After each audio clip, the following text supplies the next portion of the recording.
Hello என்ன சொல்லுங்க. Hello hello hello hello hello hello hello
Hello. I kindly request everyone to please be seated. We await the arrival of our chief guest.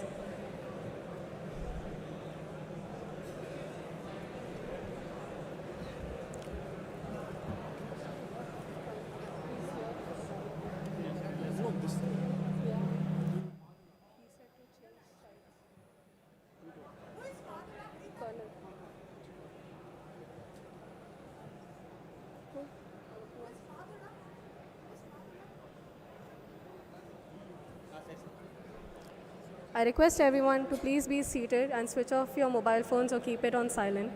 Thank you.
I request everyone to kindly be seated. We are expecting the arrival of the External Affairs Minister soon.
I request everyone to please be seated and keep your phones on silent mode.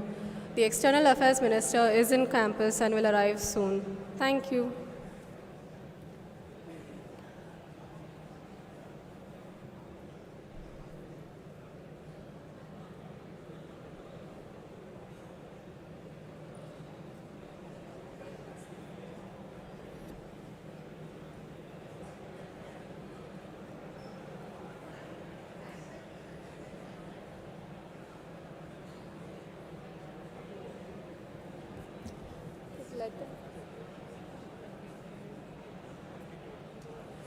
It's not here.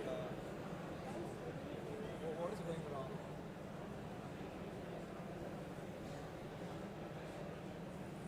She's sending out 55. Done.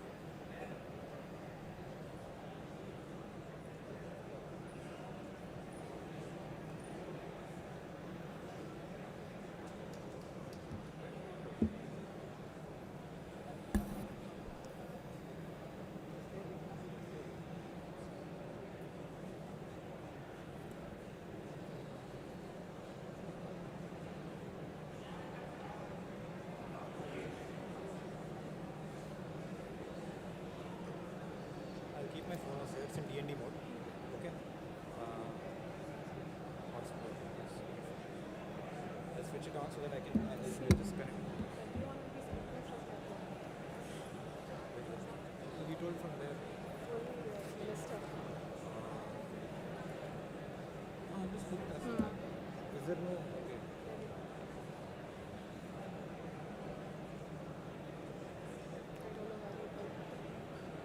Make everyone sit down, it seems. Everyone is seated. I'll again announce.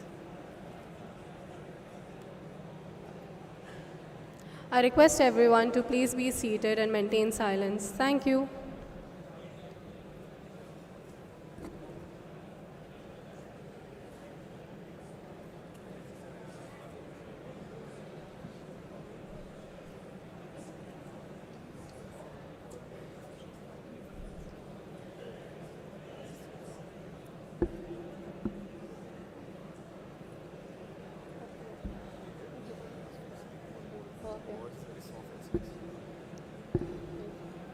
Should I announce again?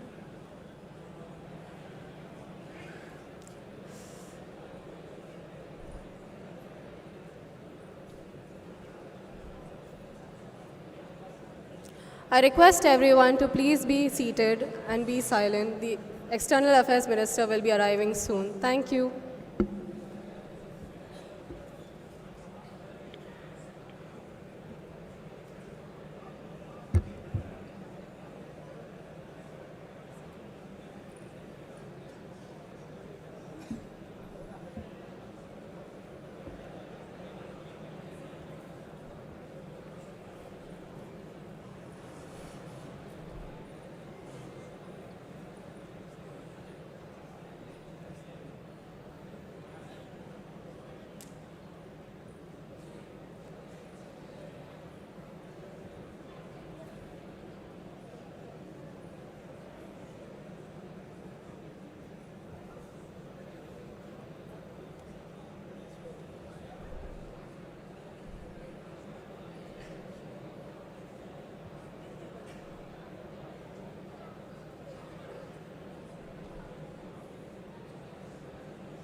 Check.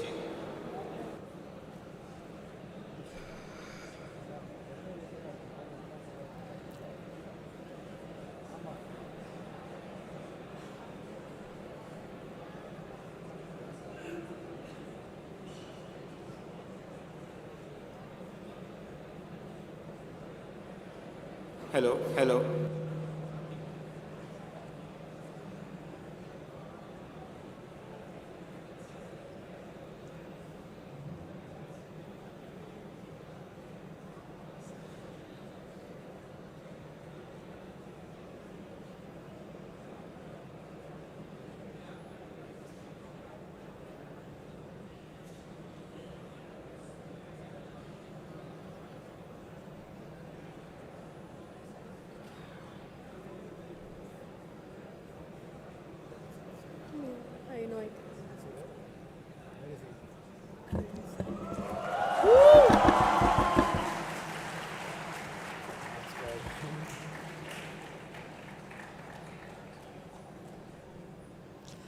I request everyone to please be seated and maintain silence. Thank you.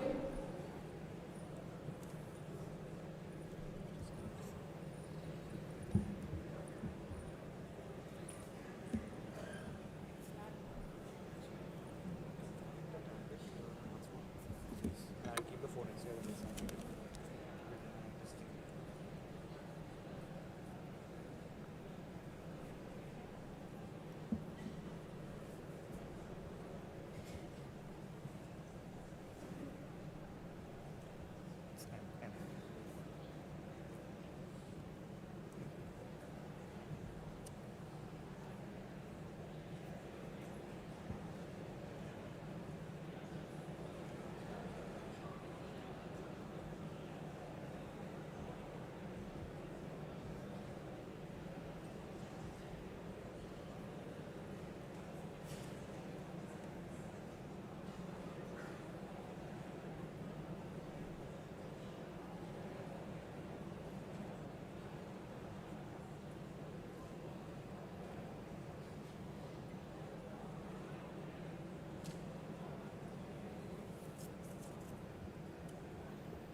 Yes, it is. Okay, thank you. It won't die out now. I think it will survive till 12 after. Fine, fine. After that, I'm gonna die anyways.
Good morning, ladies and gentlemen. A very warm welcome to the Student Activity Center, IIT Madras. I am Anshita Hegde, a co-team member of Shastra and your host today. We are gathered here today for the inauguration of IITM Global and fortnight, the annual fest celebration of IIT Madras. This is followed by an engaging fireside chat that promises thoughtful conversations and valuable insights. To commence today's event, I would request everyone to please rise as we pay respect to our culture and motherland through Tamil Thai Valtu and Vande Matram.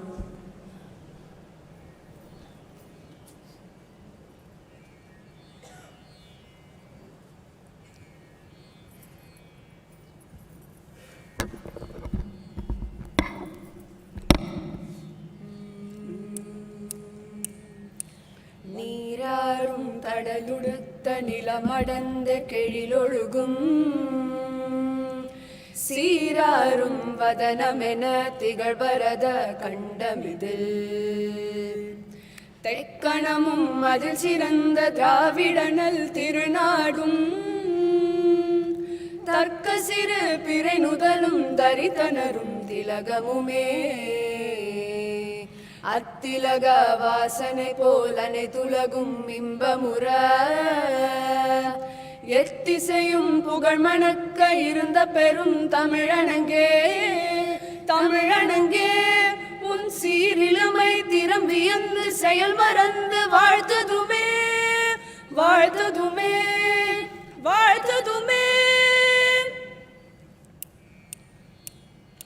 Vande Mataram Vande Mataram सुजलां सुफलां मलयज शीतलां शस्यश्यामलां मातरं Vande Mataram शुभ्रजोत्स्ना पुलकितयामिनी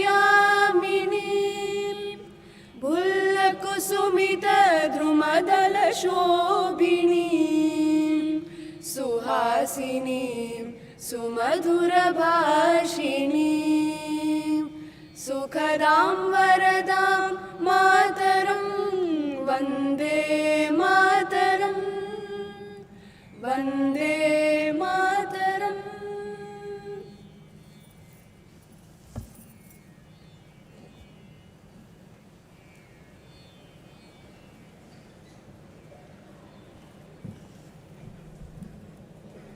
Thank you. I would now like to request all dignitaries to please proceed to the lighting of the lamp. We are very honored today to have Mrs. Kyoko Jaishankar join us for the festivities today. I would like her also to please join us for the lighting of the lamp. So.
Thank you so much, everyone. Thank you, ma'am, for joining us. Today marks a historic milestone as IIT Madras formally launches IITM Global, a bold step towards building a truly multinational university. IITM Global establishes a sustainable, institution-led global footprint that carries IIT Madras' strengths in research, deep tech innovation, and advanced academics into key international markets while remaining responsive to local and regional priorities. It represents a new model of global academic diplomacy, enabling partnership across governments, industry, academia, and innovation ecosystems, and positioning India as a trusted global knowledge leader. To present the institutional vision of global strategy of IIT Madras, I respectfully invite Professor V. Kamakoti, Director IIT Madras, to address this distinguished gathering. Sir, please.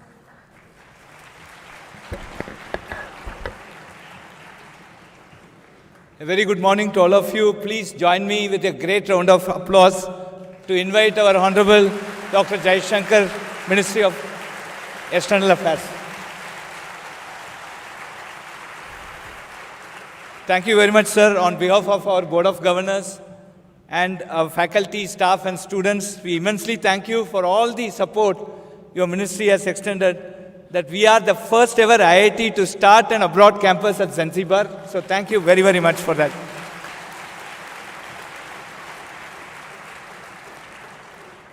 Friends, the COVID vaccine has taught us that if you solve a problem for Bharat, we have solved the problem for the entire globe. And with this as a motivation, IIT Madras is today launching the IIT Madras Global, which intends to take our Indian technology to foreign countries. We intend to do technology transfers there.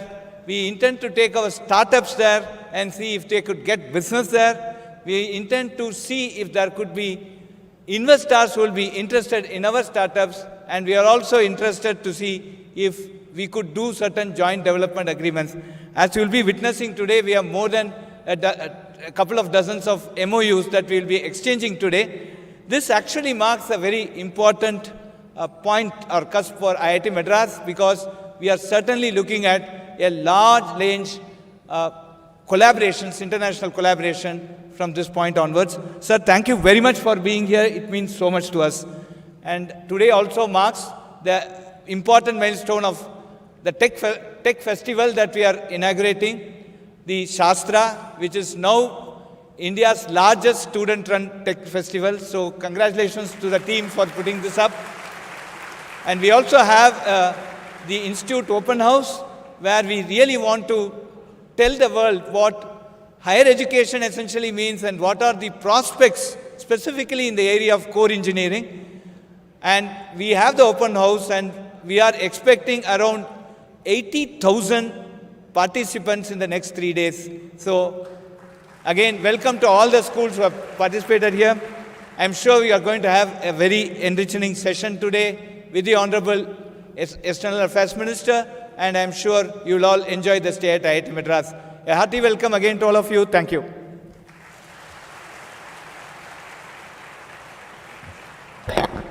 Thank you so much, sir.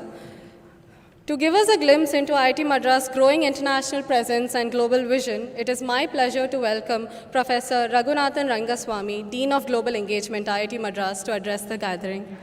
Sir, please.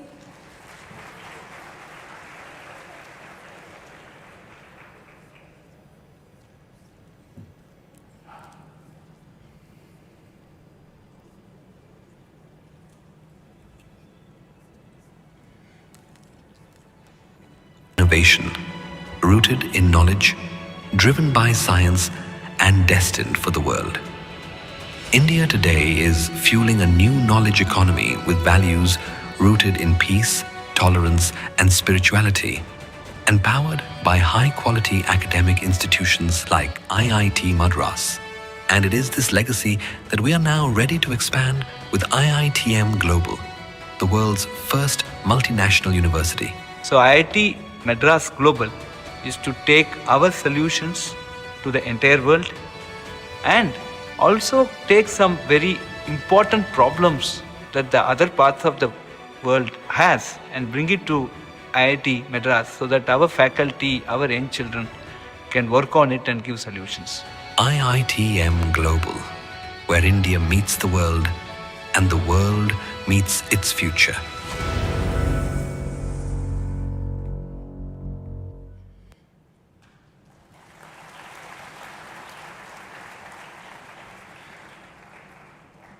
So I'm here to introduce IIT Madras Global Research Foundation, for short IITM Global. The idea of IITM Global is to take 4 pillars of activities that IIT Madras does to the global audience. Next slide, please.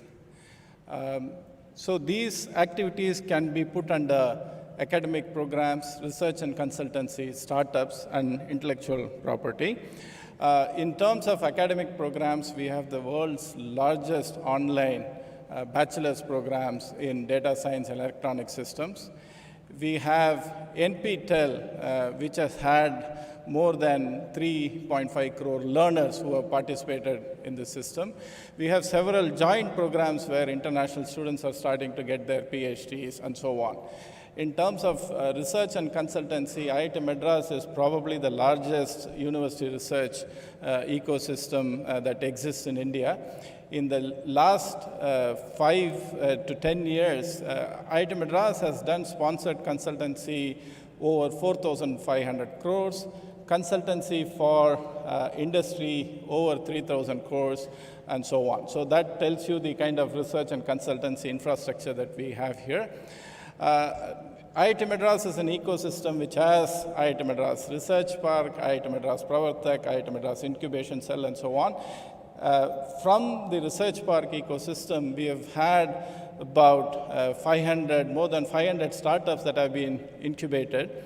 The startups that have gone for valuation, the combined valuation is more than $6 billion of total valuation. So that tells you the scale of the startup ecosystem that we have built. And in terms of intellectual property, we have started to patent about 1 patent a day. Last year, we had about 407 patent filings. All of this points to a very, very rich ecosystem, which is top-notch not only in academic programs, but also in research, startups, and IP. Next slide, please. So what is IITM Global? IITM Global is the vehicle that we think that we can use to take these 4 pillars to a global audience. We conceive of IITM Global using 2 important aspects that we will cover. One is that these global initiative will have global centers, physical centers. Initially, we have 5 physical centers that we are thinking about. That's one part of what is IITM Global. The other part is to have a multi-stakeholder digital platform that will allow IIT Madras Global to take IIT Madras initiatives to the world. That's the way we think about it. So you can think of IITM Global as a kind of wrapper around all that we do at IIT Madras, but take it to a global stage. So that's the basic idea of IITM Global. Next slide, please. While we were waiting for this inauguration to happen, in the last 8 months, we have been doing considerable work here at IIT Madras. I'm very happy to report that in the US, through diaspora, we already have 2 locations where we have been promised physical space, one in California and one in New Jersey. And each market, we follow slightly different models. In US, it has been through Diaspora Connect and our alumni. In Germany, we are partnering with TU Dresden, and we are going to have a trans campus, which will also host our IITM Global. In Malaysia, we are working with state government. Already space has been approved, and we are starting academic programs in Malaysia. In UK, again, we are working with a university partner, Durham University, where we are writing an articulation agreement for taking space in Durham.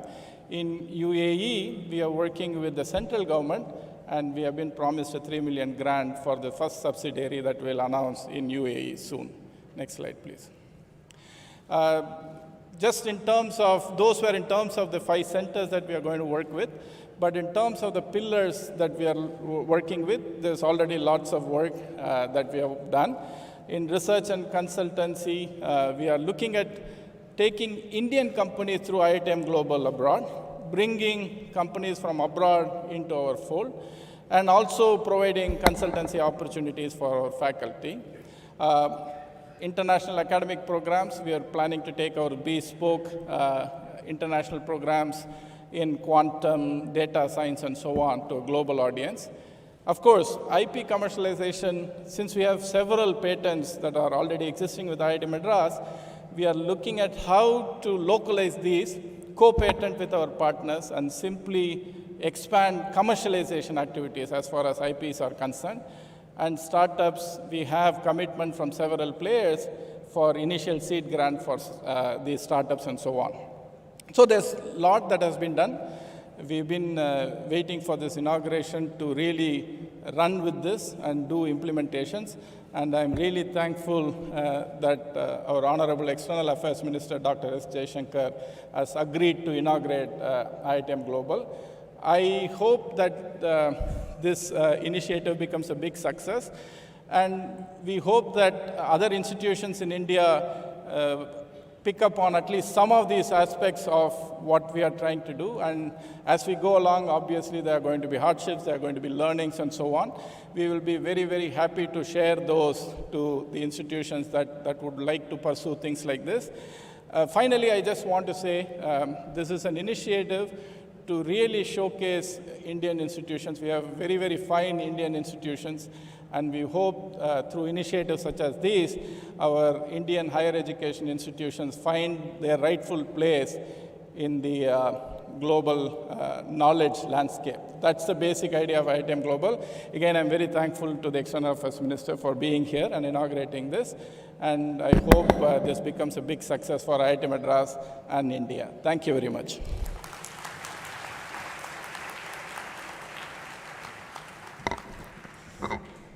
Thank you, sir, for your comprehensive overview of IIT Madras Global Vision. Moving from vision to action, we now proceed with the signing of Memorandum of Understanding between IITM Global and dignitaries across the globe. To formally announce the MOU signing, I would like to invite Mr. Thirumalai Madhav Narayan, CEO of IITM Global Research Foundation. Thank you.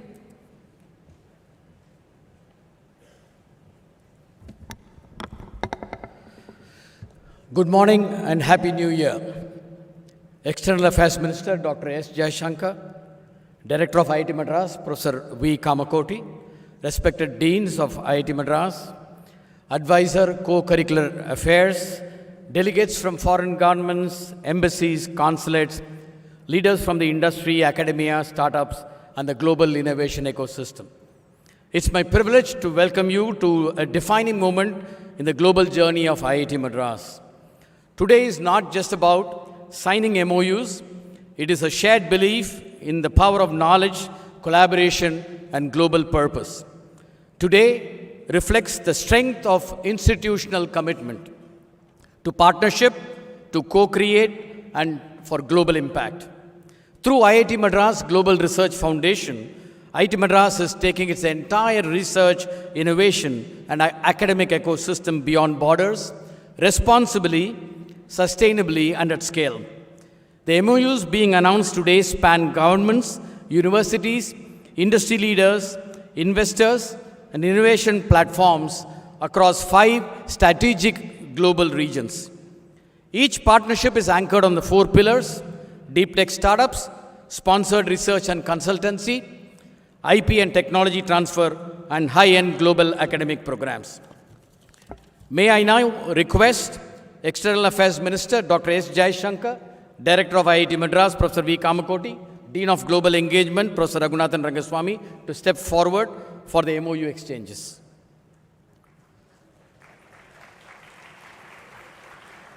We begin with Germany. Germany represents a depth of engineering and industrial leadership. We don't have the partners here, but I'll quickly read out. Technology University Dresden. We have forged a strategic Indo-German Deep Tech Alliance spanning advanced research, entrepreneurship, technology, translation. With Carl Zeiss, a global industry academic innovation hub to be set up in IIT Madras. This is the first hub outside of Germany that Carl Zeiss will be setting up. With Flexora GmbH, and this is something that we've been talking about at the institute level. It's a German startup in collaboration with TUD that we are enabling through IIT Madras to access Indian market. We'll quickly move on to Malaysia. With Advanced Semiconductor Academy of Malaysia, we'll be collaborating in building semiconductor talent, research excellence, and industry aligned skilling for Malaysia. Request Ms. Angel Low, General Manager, Assam, on stage, please.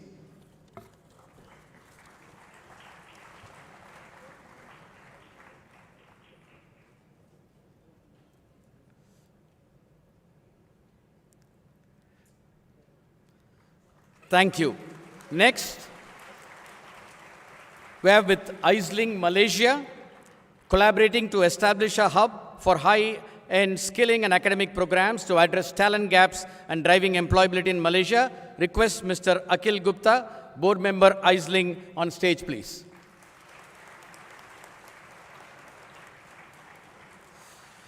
Next, Singapore, all of us know as the hub of Southeast Asia. So we're partnering with Gates APAC Singapore, a partnership to accelerate global scale-up pathways for Indian deep tech ventures across the ASEAN region. Request Mr. Ashish Kapahi, Executive Director, Gates APAC, on stage, please. Next, in the Middle East, we have United Arab Emirates. We don't have the government. We have signed up with the government, the Department of Economy and Tourism, a strategic partnership tied to D33 economic agenda of Dubai to foster entrepreneurial ecosystem and support the growth of local startups and scale-ups in collaboration with Dubai corporates. We have a strategic engagement with Dubai Future Foundation, a deep-rooted collaboration in research and development for establishing a global testbed for frontier technologies, a strategic engagement with the World Government Summit, connecting scientists from IIT Madras and across the country to the world's premier platform for future governance, policy innovation, and global leadership. With MCA Gulf, we are partnering to enable structured market access and scale-up opportunities for Indian startups. Mr. Venkatesh, the managing partner. Thank you. Next, with Agna Capital, a one-of-its-kind academic institute-led global growth fund, IITM Global, to accelerate the international scale-up of deep tech ventures from India. Request Mr. Injudrit Sirsikar, CEO, Agna Capital. Next, United Kingdom. With Durham University, IITM Global will establish a center advancing Indo-European collaboration in sustainability, health, and advanced technologies. This partnership strengthens research excellence, doctoral pathways, and global academic exchange. Request Professor Mike Shipman. The United States of America has always been a cornerstone of global research and innovation, with CA startups in California, a West Coast gateway enabling for startups soft landing and accelerator access, IP-led scaling, industry and employment-focused skilling programs, Mr. Vish Arunachalam. Next, CFO Bridge, building global CFO and financial leadership bridges to enable scale, governance, and capital readiness for Indian startups going global from IITM Global, Mr. Swami Subramaniam, partner CFO Bridge. Through Stages Consulting Partnership, which would act as the East Coast gateway, Indian deep tech startups gain structured access to US capital infrastructure and global acceleration, high-end academic and skilling programs, driving employability entrepreneurship. We have Mr. Kanak Subramaniam. With Rutgers University, IITM Global establishes a flagship Indo-US institutional platform advancing joint research, innovation hubs, and global academic pathways. Professor Mukund V. Karve from Rutgers. Together, these partnerships anchor IIT Madras' institutional presence in the United States. Taking India global. So we have a strategic partnership signed up with MeitY, enabling global market access for Indian deep tech startups. Request Dr. Paneerselvam, CEO, MeitY.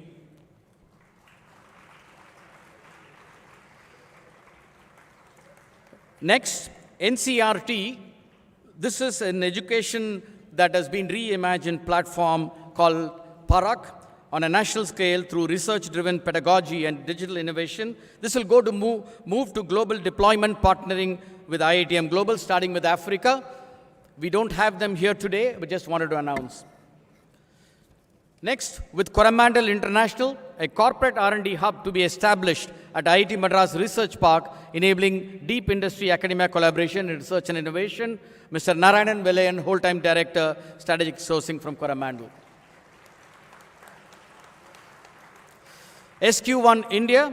This is a partnership to advance cybersecurity research, products, and digital resilience for national and global systems, leading to establishing a COE at IIT Madras and eventually taking the competency global. Mr. Satish Narayanan, co-founder and CEO, SQ1. Next, Strat Infinity India, a GCC enabler, a partnership to enable global capability centers and enterprise innovation platforms for multinational expansion into India through IITM Global. Request Mr. Bala, CEO, Strat Infinity. IIN, Indian Angel Network, is next, and we know all about them, catalyzing capital for scale-ups and deep tech valuation. IITM Global is enabling a knowledge partnership to help curate and mentor startups. Mr. Brendan Feroz. With IdeaBas as a knowledge partner for an inclusive innovation platform, nurturing grassroots entrepreneurship from across the nation to be scaled globally. Mr. Mudit Kumar, co-founder, IdeaBas. And last but not the least, our own IIT Madras IC incubated startup Galaxy, which is into the area of next generation Earth observation technology, will go global, with Africa as the first region through proposed ground stations and AI Center for Research. Mr. Suyas Singh, founder and CEO.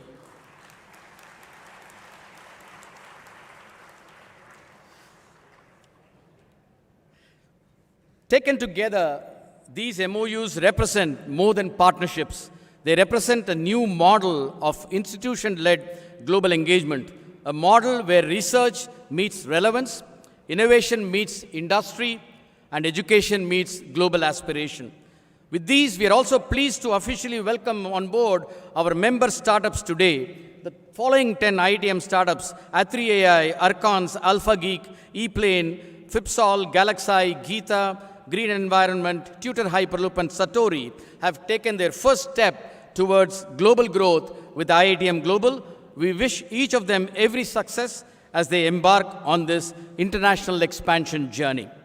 Now, may I request the External Affairs Minister, Dr. S. Jaishankar, to formally inaugurate IITM Global.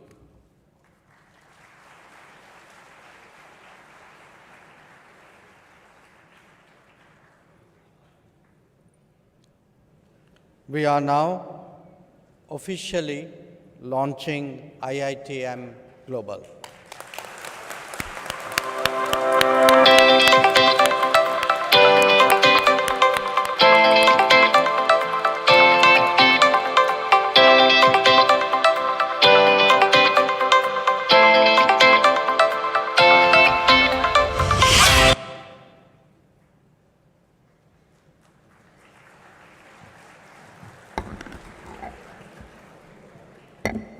Thank you, sir. With the inauguration of IITM Global Center, we mark an important step in expanding IIT Madras' global presence and collaborative vision. Building on the spirit of innovation and connectivity, we now turn to a celebration that embodies the same values through student-led excellence. Fortnight, the annual fest season of IIT Madras. I would now like to invite Professor Satyanarayana N. Gumadi, Dean of Students, to give insights on this IIT Festival Fortnight to our guests. This is the convergence of 3 events. Looking to hear from you, sir. Sir, please.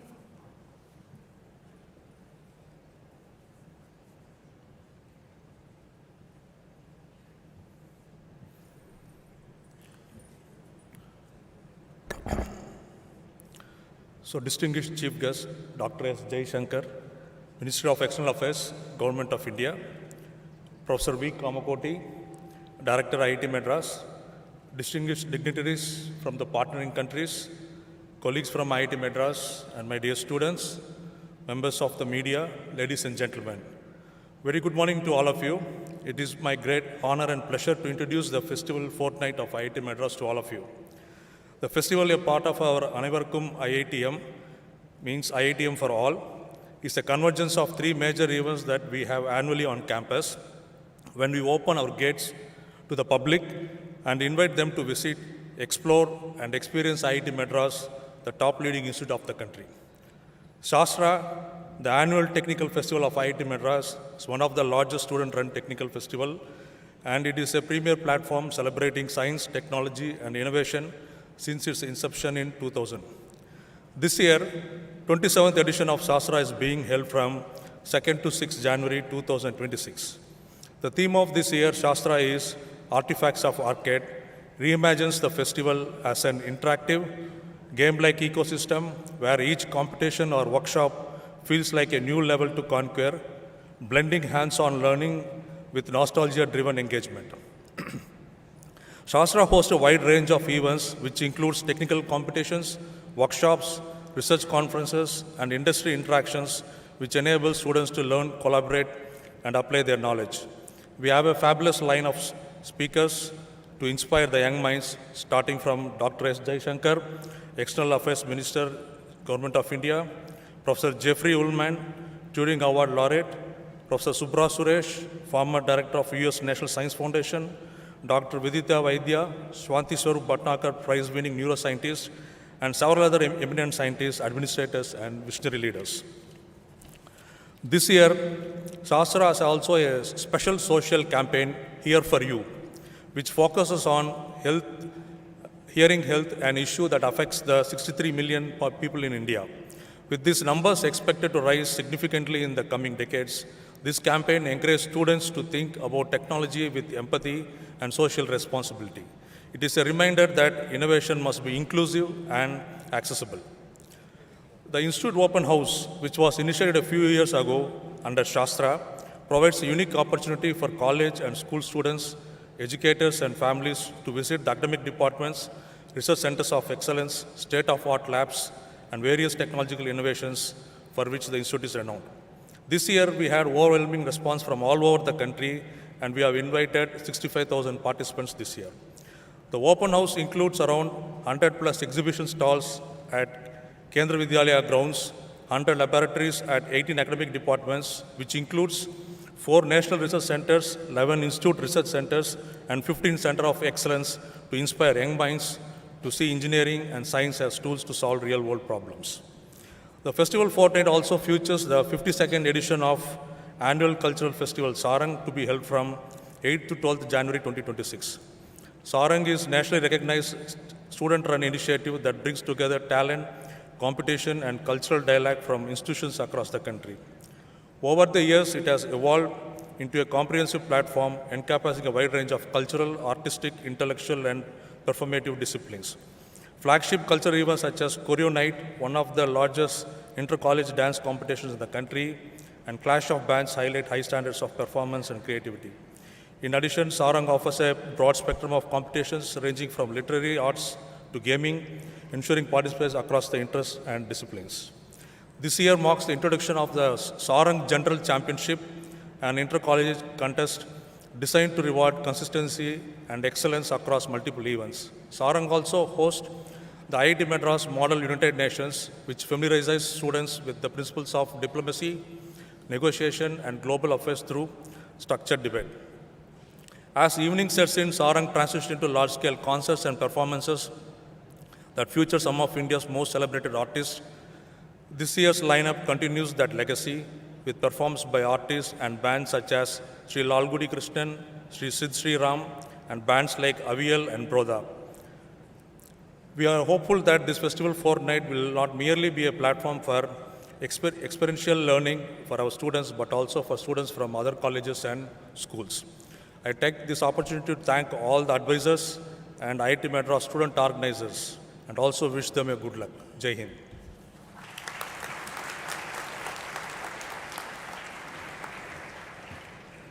Thank you, sir. We now have a small video of the glimpses that are there in Shastra for the next 5 days. Before watching the snippet, I request the dignitaries to be seated in the bowl area. I would request the External Affairs Minister to please be on the dais as we are awaiting the fireside chat. And I would also request Meeta Jain to be on the dais. Thank you so much, sir.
We will start the fireside chat soon.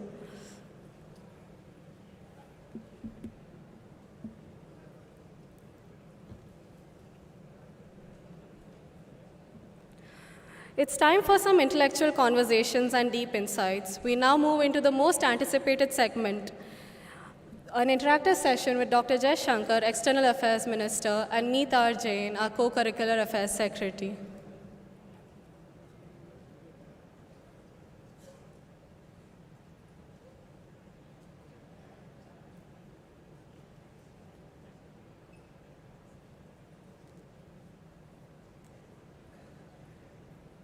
I'm here, you're there?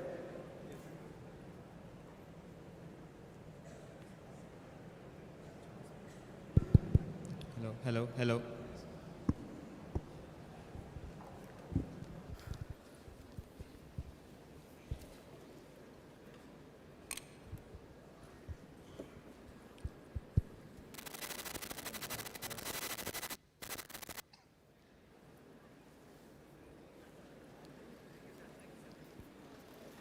So, thank you.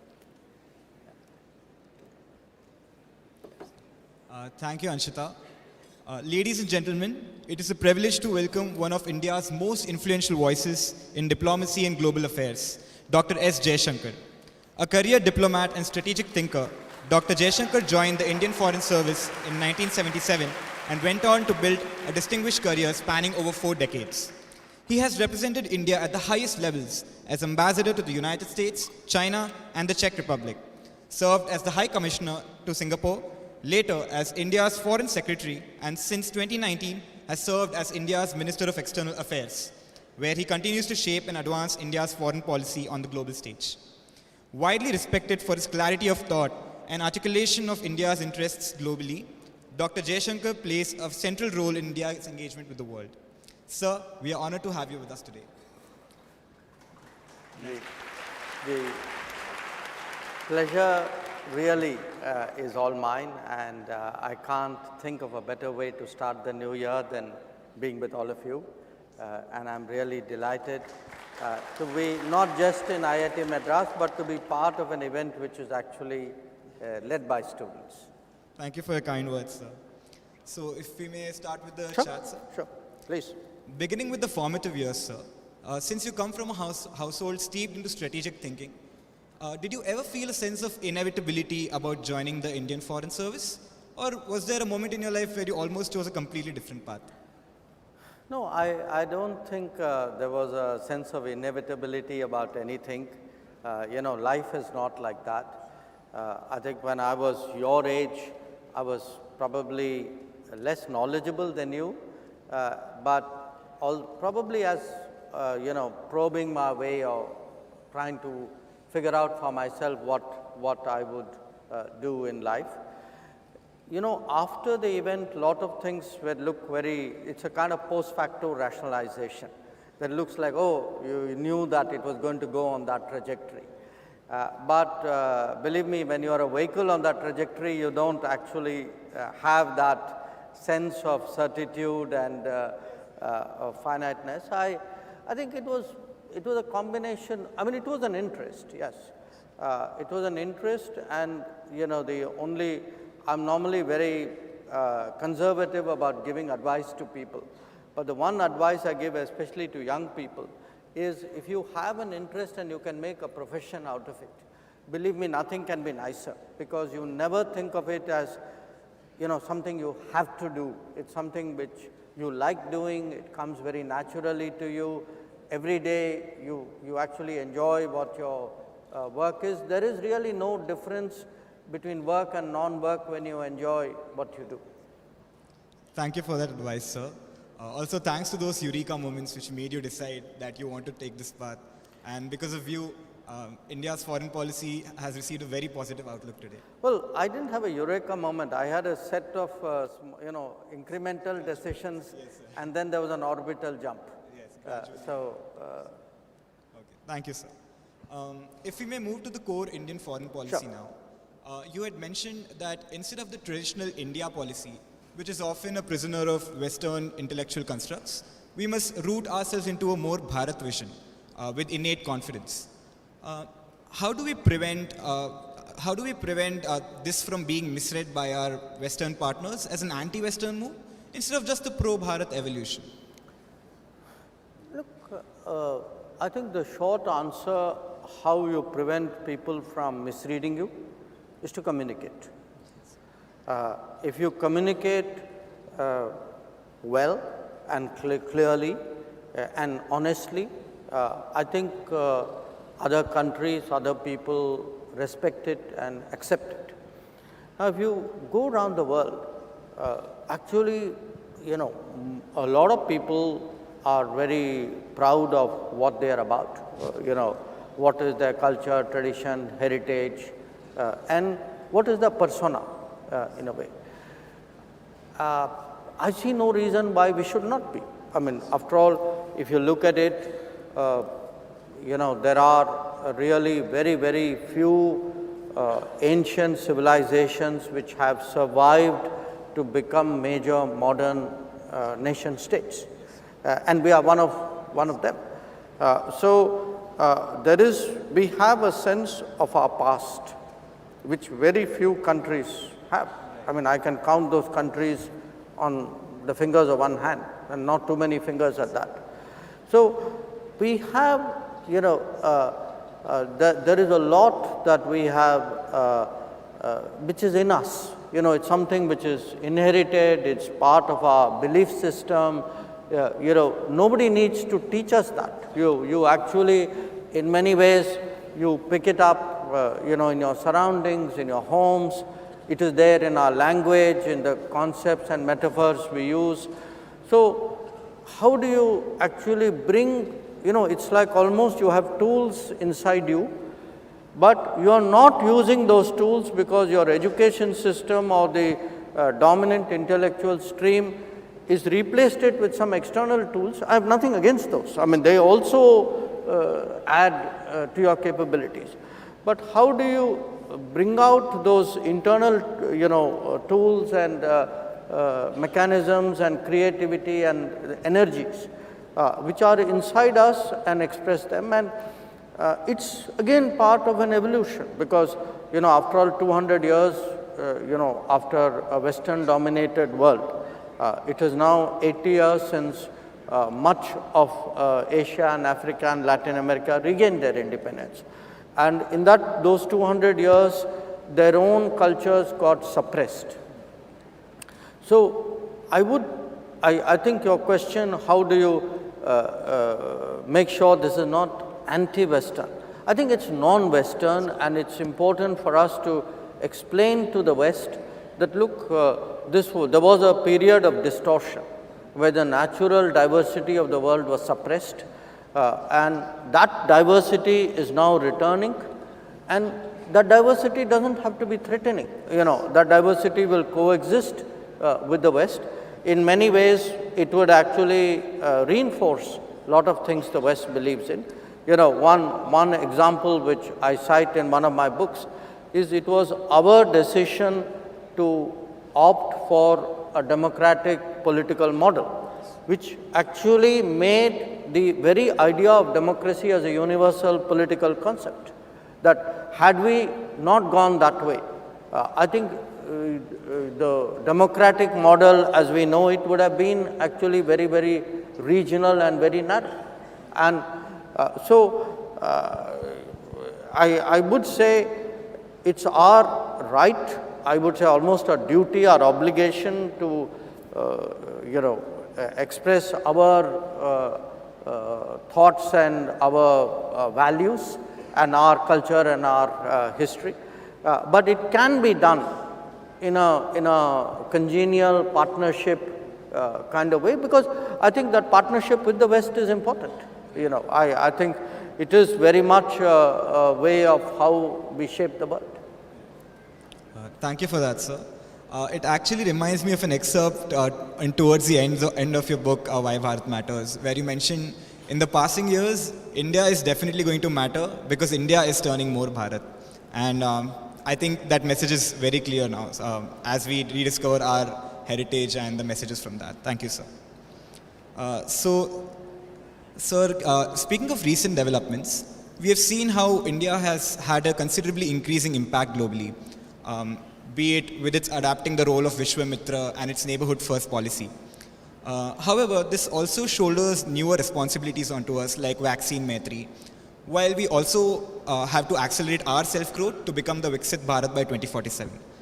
How do you think we can strike a line between India's global credibility and maintaining the immediate domestic deployment of our resources for our growth? I don't see that as a either or choice. If you look at the history of the world, countries have not grown by saying, I'll grow at home and I'll have nothing to do with abroad because it's a waste of my resources or it's a subtraction of my resources and energy from home. In fact, countries have grown by growing at home, then engaging abroad, leveraging the international environment,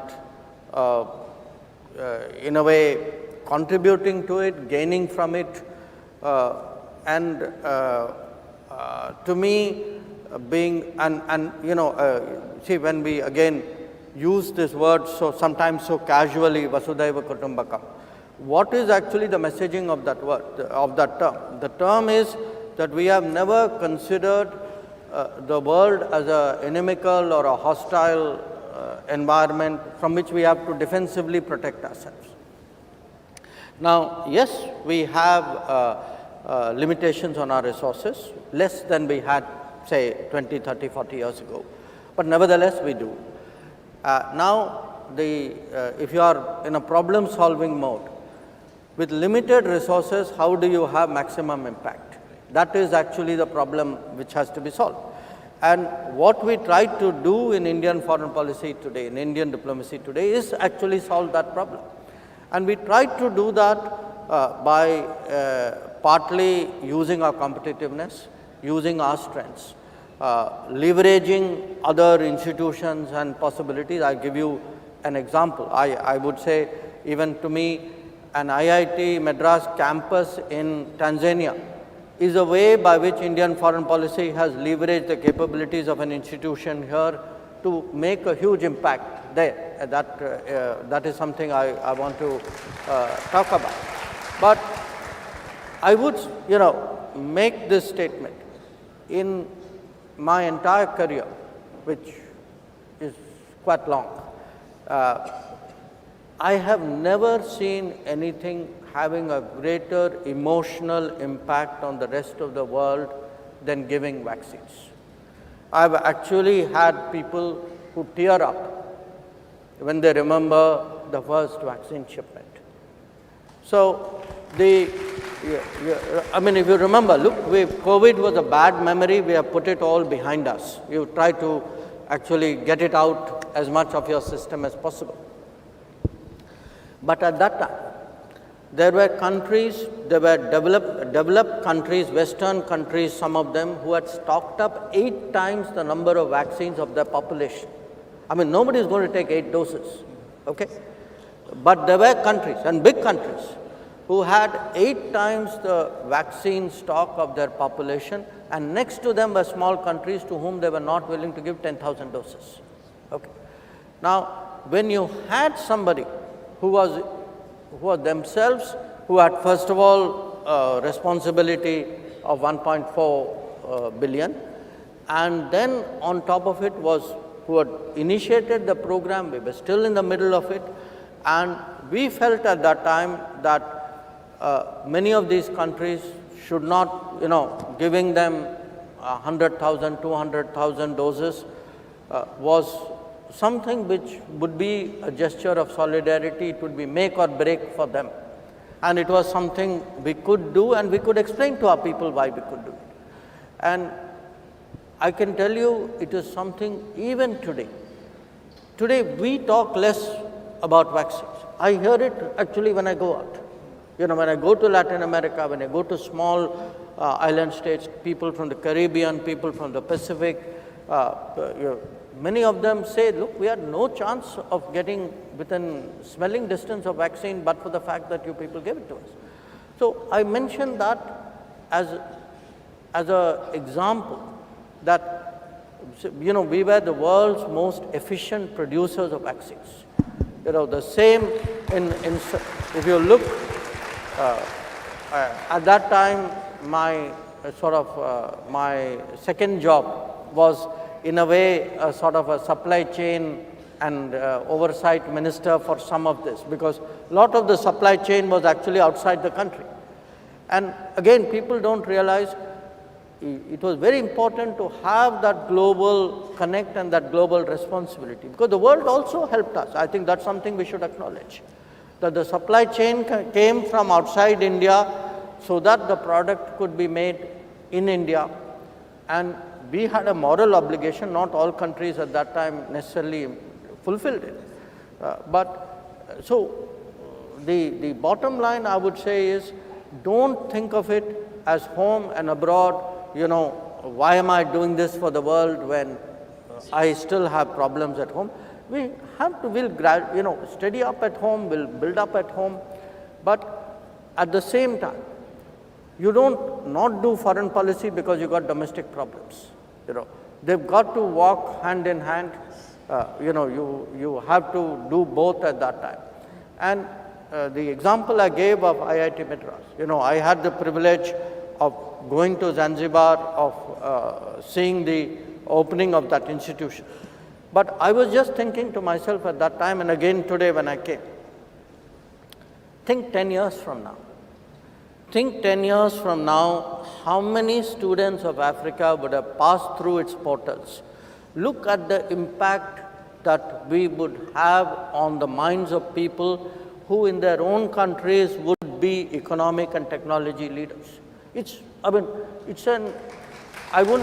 investment beyond value. You will shape, and remember, some, decades ago, others used to do it. If you look at the way I'm giving you as an example, how American universities shape the image of America abroad. So today, I would say education for us, particularly higher education and skills. I would take it beyond education to innovation, to talent promotion, nurturing. This is an area which I feel at the end of the day, there are oil powers, there are resource powers. We are a human resource power, and we should play to our strengths. We now have the capability to start doing so. When institutions of excellence in the country start going abroad, believe me, in the business of foreign policy, I now just have a huge addition to my arsenal. And what I see 10 years from now in Africa, from this one institution, is something very, very transformational. Thank you so much, sir. Thank you for mentioning IIT Madras Zanzibar. We are all very proud of that, and I thank the director and everyone involved for this project. So now, sir, if we could, in an attempt to reflect the actual concerns and aspirations of the student community, we thought it would be better if we get their voices directly onto the stage. Sure. So if I may have your permission, can we take questions from the audience? So we are open to questions from the audience. If anyone has any question, please raise your hands.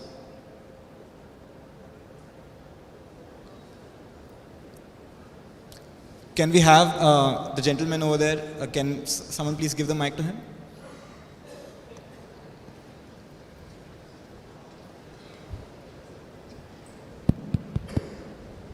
Good morning, sir.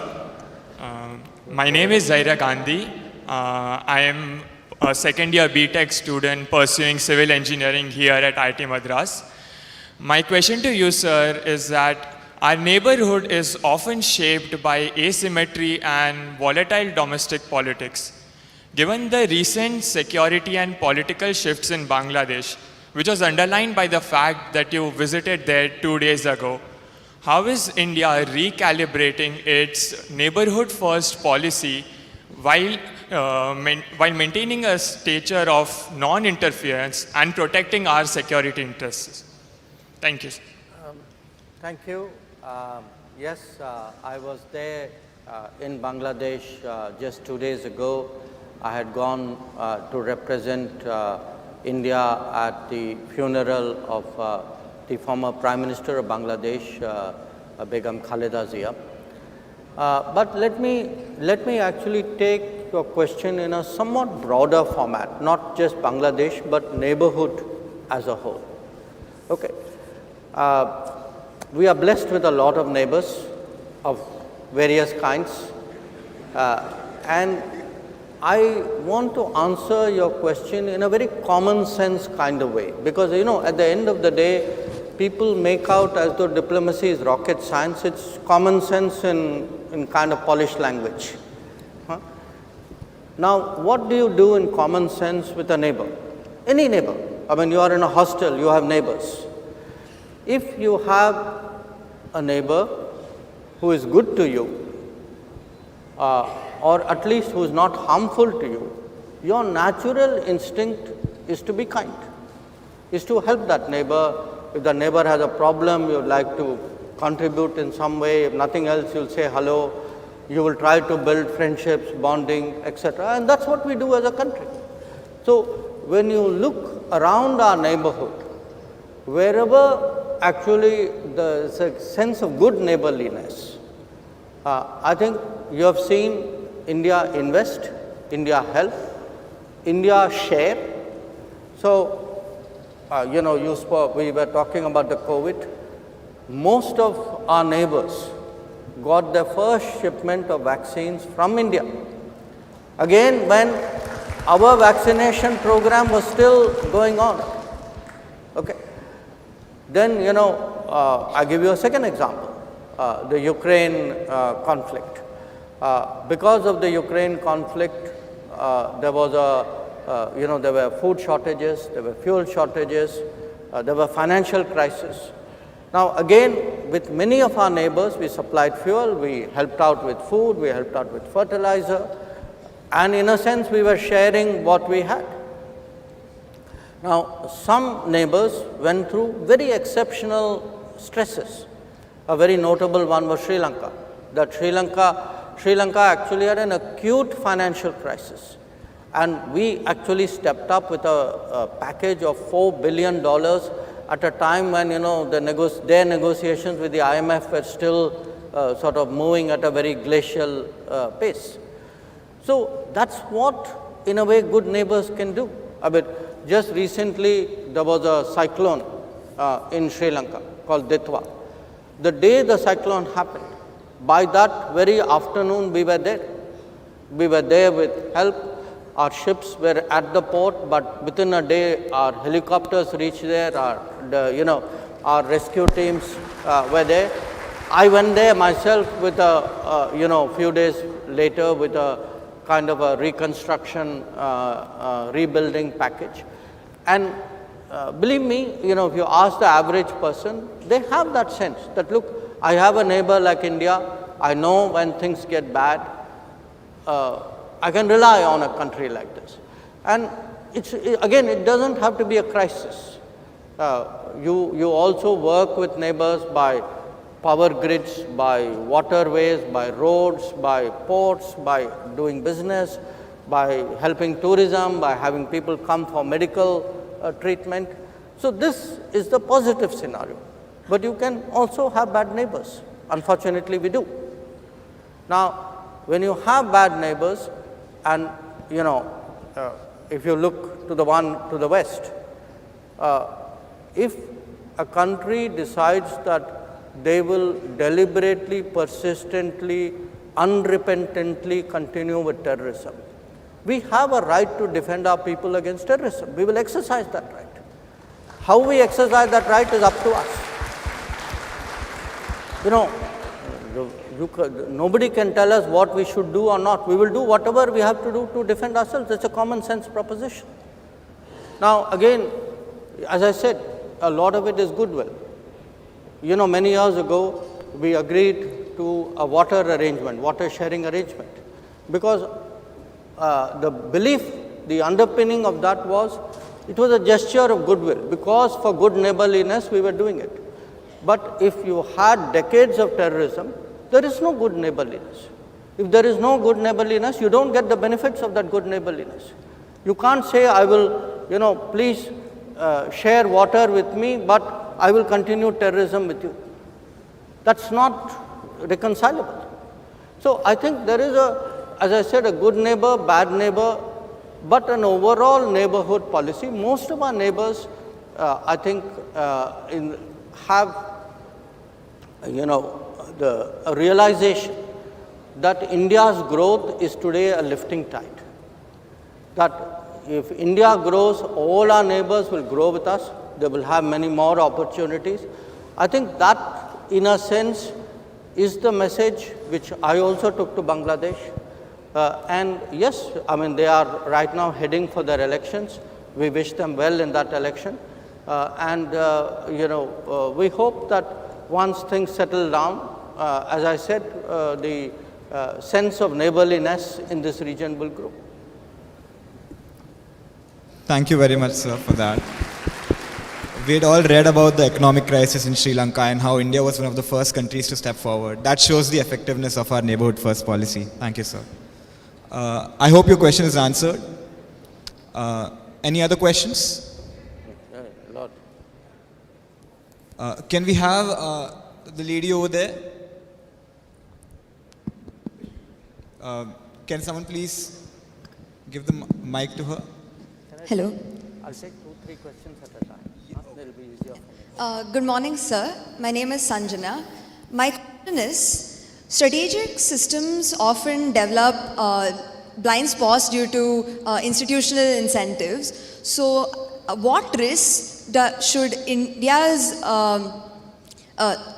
what risk should India's strategic establishment? What risk do you think is?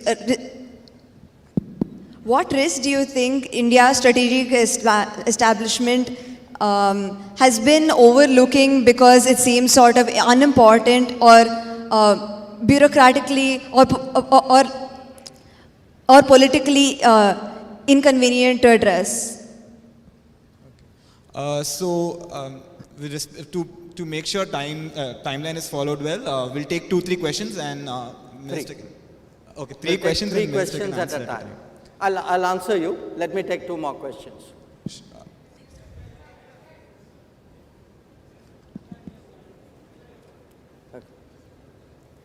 Can we have the lady over there ask a question, please?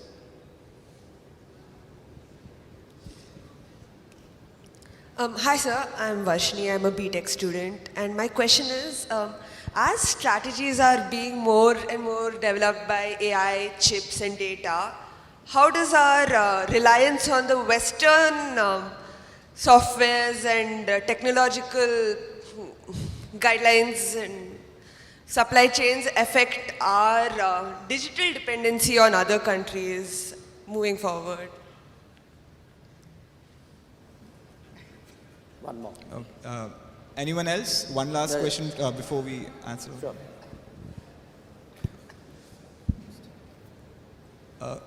Can we have the lady over there ask a question, please? Can someone please pass her the mic?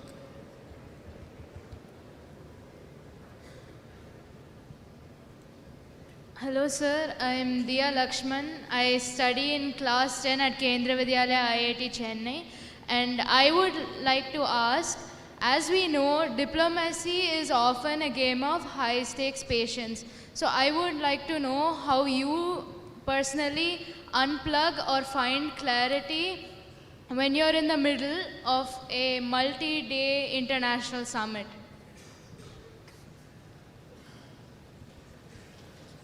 Okay, very good. So we start with blind spots and end with patience.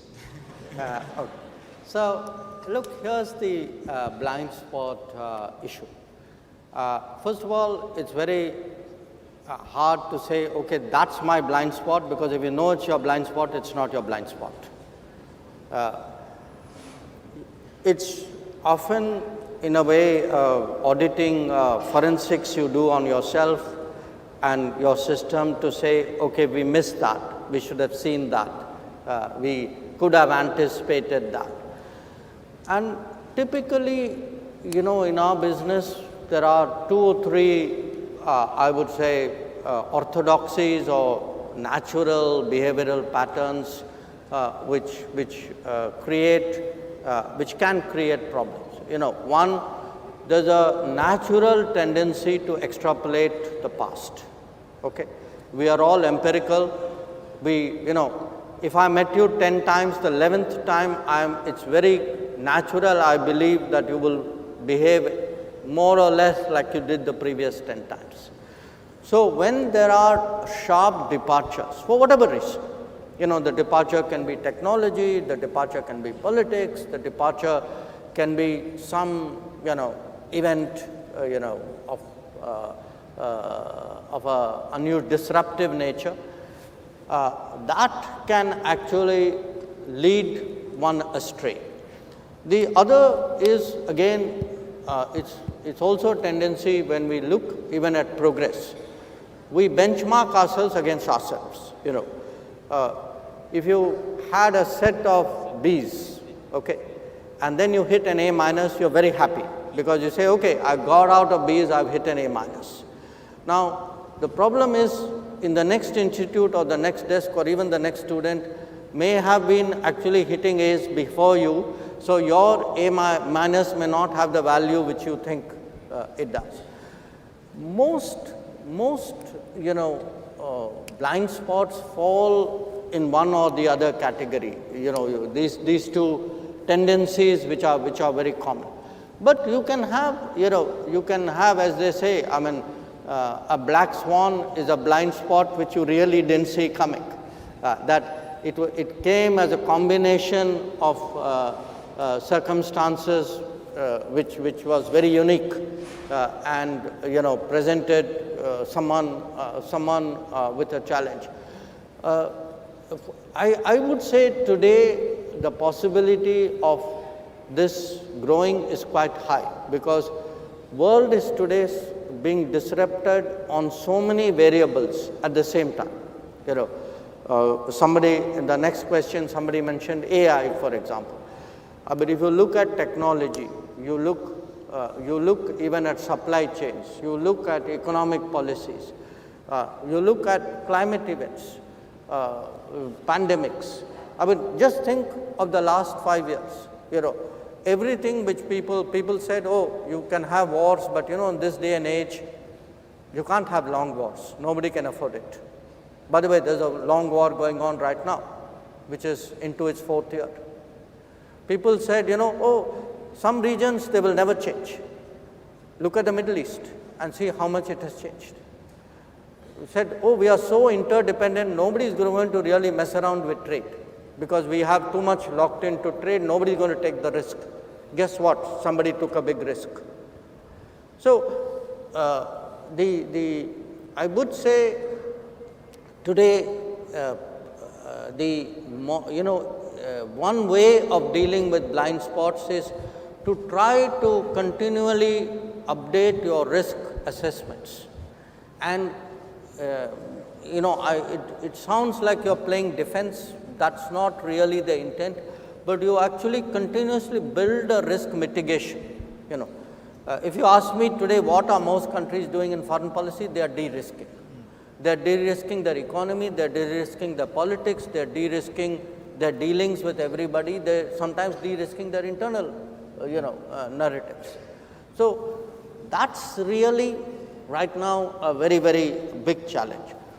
Moving on to the broader issue, not just AI, but what you say, supply chains, how, what are the risks of relying on data, on models, on flows, on supply chains, on services which are not yours. Of course, there is a risk.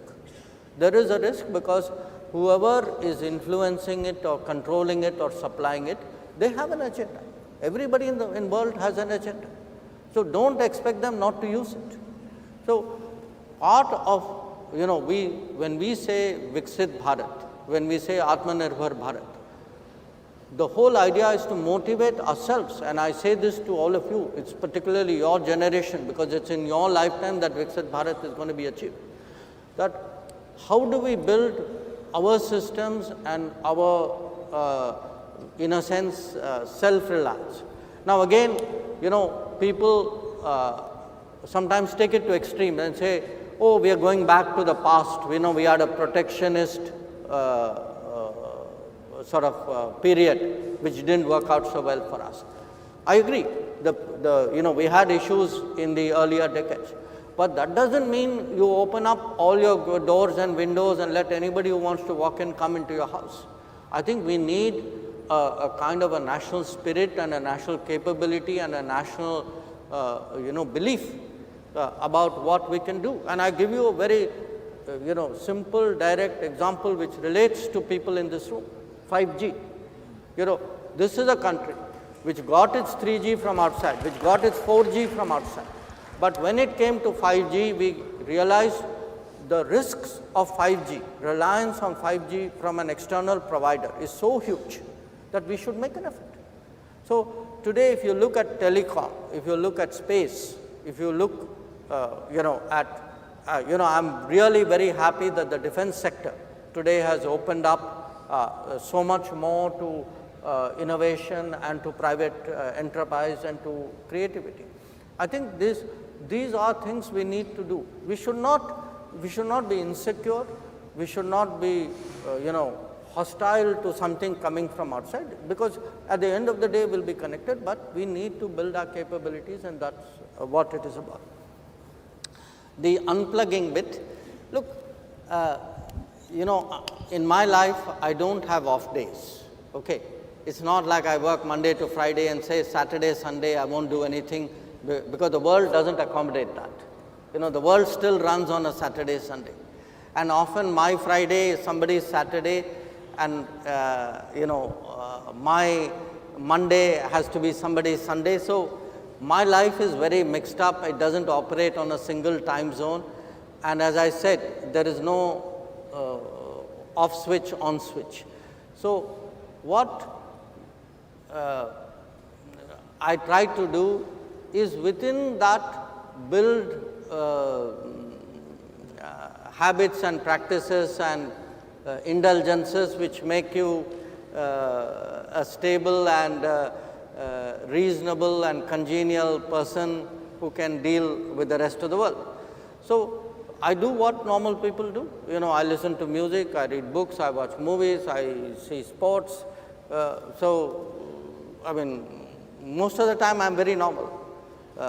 And that normalcy, I can tell you, I mean, in a way, if you build it into your routine, again, I'm sorry, I'm sliding into advice giving, which is not my normal, but if you build it into your cycle, you know, if you build a physical routine into your cycle, you build give yourself some time to read, write, think, talk, watch.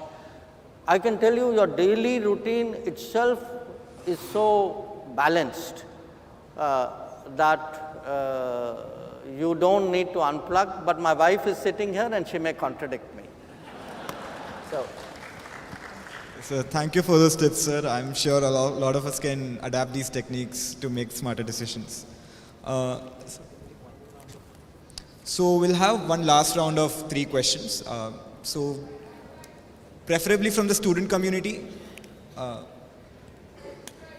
Can we have the gentleman over there ask his question?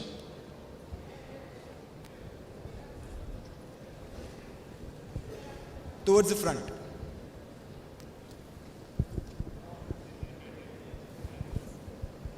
Hello. Hi sir, Akshat here. I'm a student here at IIT Madras. I wanted to ask what strategies is India pursuing to handle the global mobility of Indian researchers and engineers while also incentivizing on the long-term talent retention here in India. Anyone else?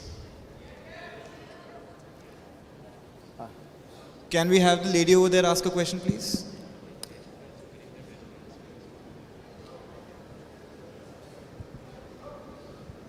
Good morning, sir. I'm Arshada, BTech undergrad from Mechanical Engineering Department. So my question is, given the growing importance of technology, talent and trust in shaping global trade and influence today, how can India's top academic institutes and research institutes leverage global collaboration to increase the country's soft power?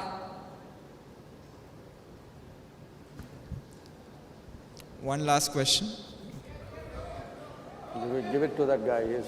Give it to that guy. Is really. Some of the preferring students. Yeah, sure. Can we have the gentleman over there ask his question? Thank you so much, sir. So, most welcome to IIT Madras. My name is Sher Ali Mumand. I am an international student from Afghanistan. Perhaps I am the only Afghan student here. And I was involved in proposing 4 projects out of 6 for the development of Afghanistan that you have discussed with Mr. Muttaqi in your recent meeting in New Delhi, and would be happy to be part of the implementation on the ground. My question is that how you would assess the recent outcome of your discussion with Mr. Muttaqi or Afghan leadership, and if the outcomes are excellent or successful, so how will you start visa and ICCR scholarship for Afghan students? I want to say I didn't know him and it wasn't a planted question. But there's somebody up there, I think I saw. We can take maybe one more. Yeah. Yeah, we can take another question from someone over there. Somebody up there. Someone from the gallery area. Yeah, gentleman over there. Yeah, the one who's standing.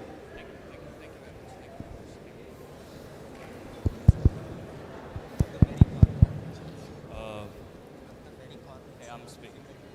Hello. Yeah. Yeah. It's me. Good morning, sir. My name is Tar Hania, and I am from Arunachal Pradesh. And I am also the student president of the Northeast Society here in IIT Madras. And I have one question for you. So my question here comes from China's behavior to the people specifically from Arunachal Pradesh. In this November 2025, there was a lady who was traveling to China and her passport was seized. She was considered and told that she was a Chinese citizen, and she was blocked in the airport itself. And this is not the only instance. In 2007, and also prior to that in 1980, there was one instance like this. So I just want you to ask, since I know a little bit of geopolitics, I want you to ask, what are your advices for the people of Arunachal Pradesh about this matter? Thank you very much.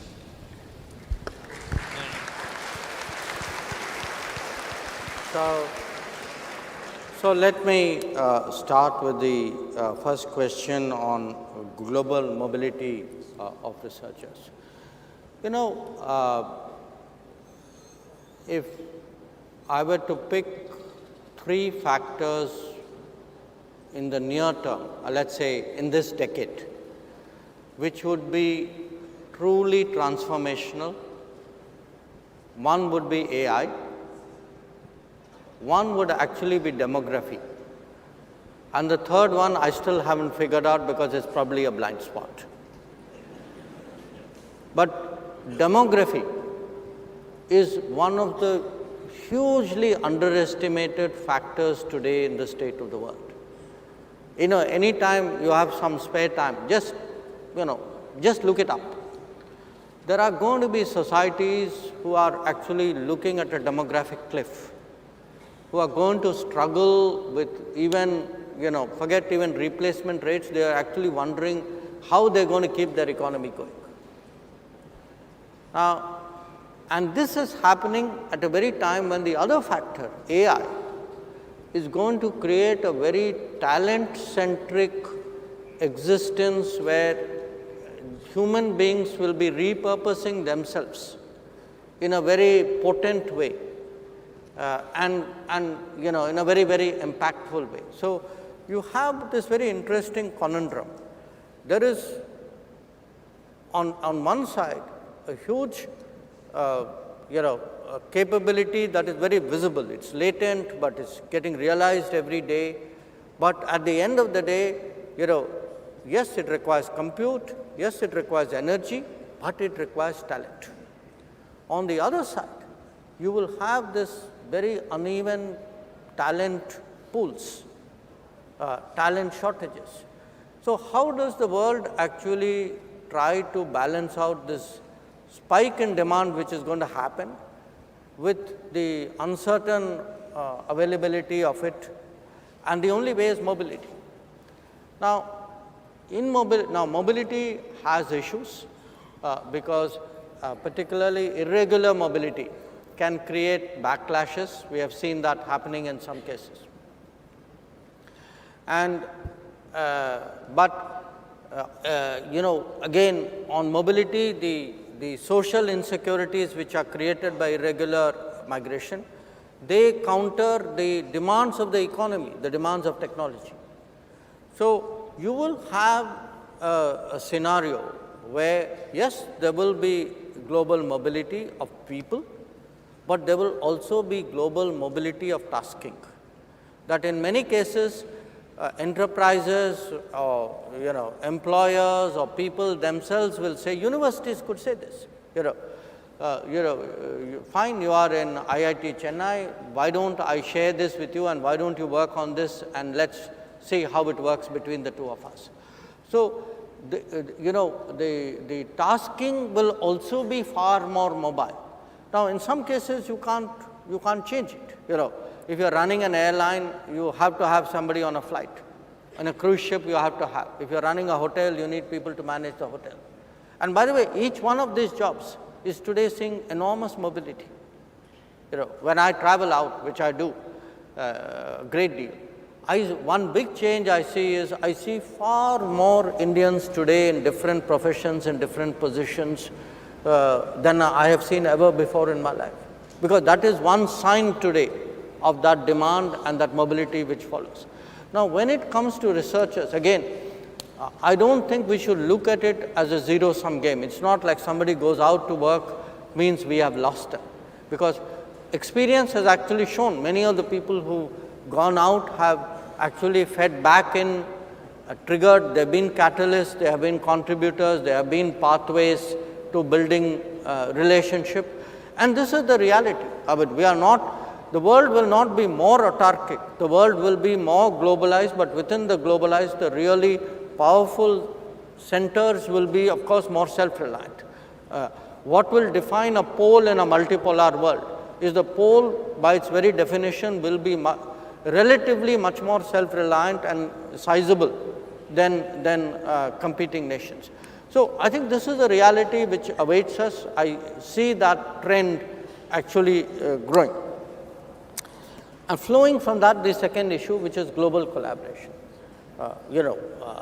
Again, there are, often when we think of global collaboration, we are psychologically inclined to think of ourselves as takers. I think we need to gradually grow over that. We are also contributors. Many of the very examples I cited to you, if you have an IIT Madras campus outside India, you are a contributor. If you have a rescue force or a disaster response force which goes out somewhere, you're a competitor. You're a contributor.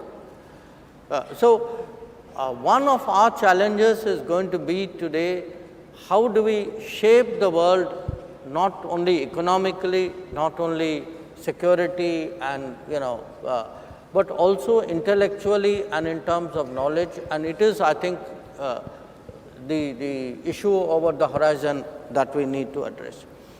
On our friend from Afghanistan, look, I just want to say this. We have, as you know better than me, centuries of relationship with Afghanistan, which is very societal. There may be governments and regimes which have gone up and down. I think at the end of the day, we need to address some of the challenges because Afghanistan is going through a very difficult time. And they need to be addressed from the perspective, there's a kind of a people-centric or a societal-centric perspective that we need to do. And today when, we work with Afghanistan on development issues, on issues like vaccines or food or even pesticides, these kinds of things, health, it is driven by that logic. And I had a very good discussion with my counterpart there, and it's something which I expect to see. Finally, the last question. Look, yes, there was this incident about one of our nationals from Arunachal Pradesh, a lady who was transiting through China and who was, arbitrarily detained and, in a sense, I would say harassed, inconvenienced, to put it very, very mildly. And we actually protested about it. And we not only protested about it, we also made the point that, look, there are two issues. By doing this kind of thing, nothing is going to change in reality. Arunachal Pradesh is and will always be part of India. And no, this kind of tactics is not going to change anything on the ground. But there is a larger issue. There are international conventions and regulations which govern the transit of people, and, we expect countries to abide by it. But I think this is an issue where we have a very firm and a very clear stance. So I hope you are very reassured on that score.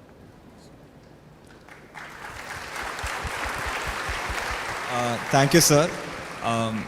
As you had mentioned, I think a lot of us, when we hear foreign service, we think of the geopolitical issues that are going on. But you threw a lot of light on how academic contributions and technology can play a major role as well. So I feel a lot of us are really motivated now to improve take the country's stature a lot higher in terms of soft power as well with our academic contributions. Thank you very much, sir. Thank you. With that, I'd like to conclude the fireside chat. For many of us here today, this interaction has transformed foreign policy from something distant and abstract into something deeply human, strategic, and purposeful. You have reminded us that India's engagement with the world is ultimately about confidence. Confidence in who we are, what we stand for, and what we can contribute. On behalf of everyone, thank you for your generosity of thought and for inspiring a generation that will carry India's voice forward in technology, diplomacy, and global leadership. Ladies and gentlemen, please join me in a warm round of applause for Dr. S. Jaishankar.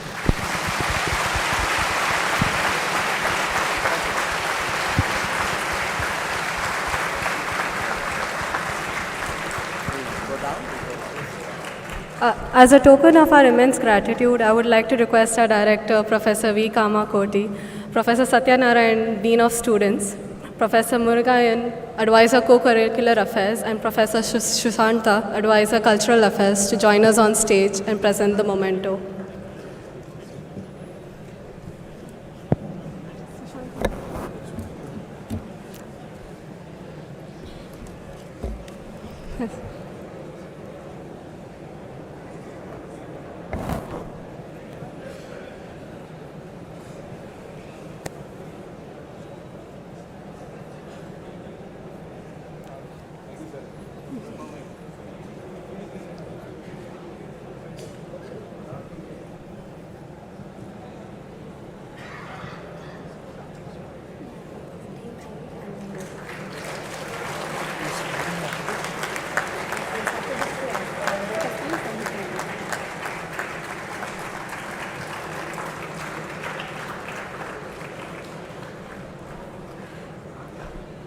Thank you. I would also like to request Professor Raghunathan, Dean Global Engagement, to join on stage, along with Mr. Thirumalai Madhav Narayan, CEO, IITM Global Research Foundation, to present IITM Global Booklet to Director and Dr. Jaishankar.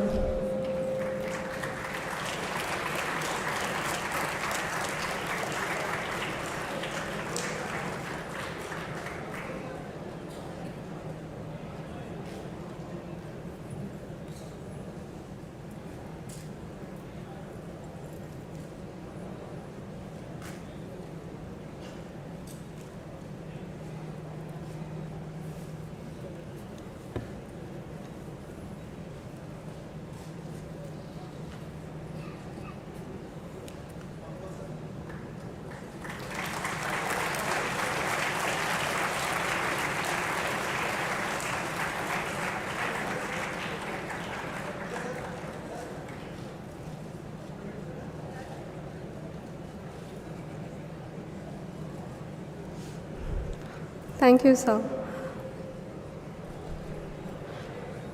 I would now like to request Dr. S. Jaishankar, sir.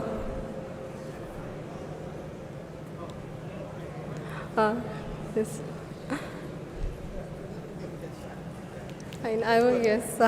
I would like you to please sign the Spotlight Lecture book commemorating today's occasion in our archives. I request Tirukati, member of Shastra Core team, to present the ledger.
As we approach the end of the program, I would like to request Professor Murugayan Amirthalingam, Advisor Co-Curricular Affairs, to deliver the vote of thanks. Thank you. Distinguished Chief Guest, Dr. S. Jaishankar, Sir, we are truly overwhelmed by your humbleness. Thank you. Yes.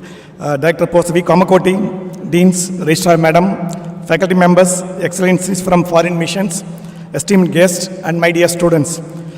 It's my honor to propose the vote of thanks on this landmark occasion for IIT Madras.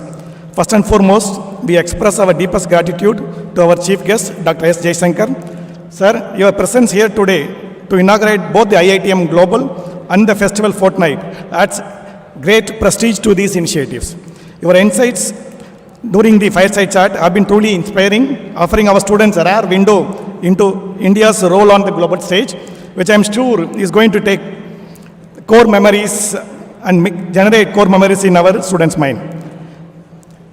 We owe a great deal of thanks to our director, Professor V. Kamakoti. Your vision has been driving force behind the convergence we see today, bringing together the open house, Shastra, Sarang into this spectacular festival fortnight within IITM Global Initiative.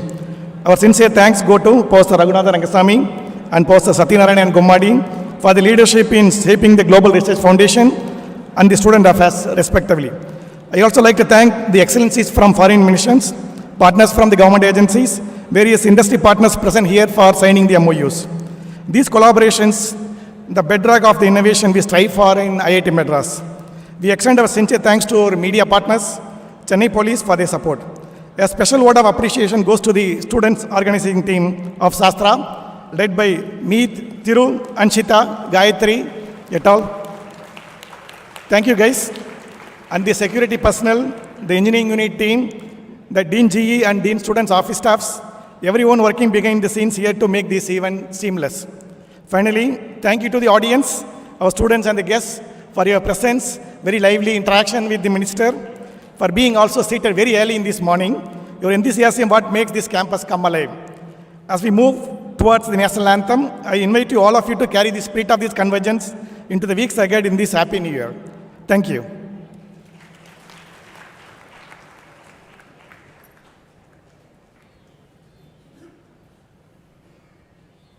I request everyone to please rise for the national anthem.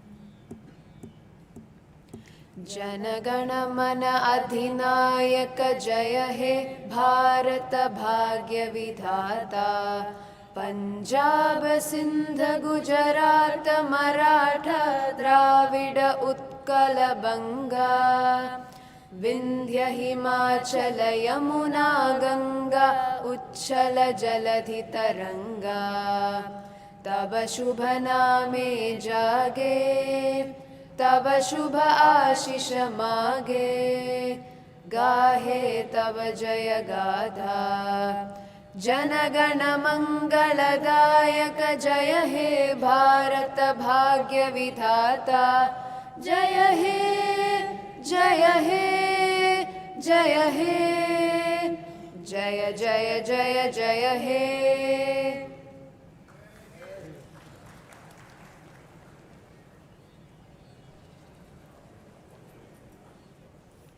Thank you everyone for your presence today. I request everyone to kindly be seated and wait for the volunteer guidance for the exit.